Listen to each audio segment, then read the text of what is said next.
How true ang chika na nag-relapse malala si Catriona Gray sa concert ni TJ Monterde habang kalapit lang nito sa upuan ang ex-fiancé na si Sam Milby.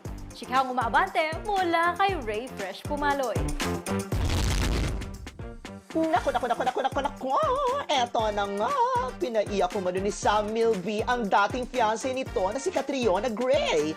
Ito ang say ng netizens matapos makita ang pagiging emosyonal ng 2018 Miss Universe habang nanonood ng concert ni TJ Monterde kamakailan. Sa video kasi ay nahuling lumuluha ang beauty queen habang tinutugtog ang kantang Hanggang Dito Na Lang.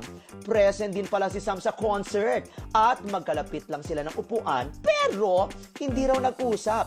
Kaya nang mapanood ang video, maraming netizens at fans si Catriona ang napatanong kung may kaugnayan ba ang pag-iyak ng beauty queen sa kinahinatnan ng kailang relasyon.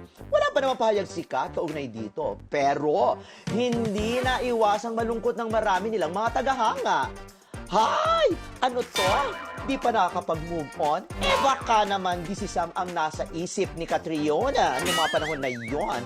Baka yung slums of Tondo and the life there is very poor and very sad. Hay! Sinabi niya sa Miss Universe 2018, no? Charan! Ako si Ray Pumaloy ng showbiz siya ng Abante Radyo. Ito ang balitang mabilis, mabangis, at walang mintis.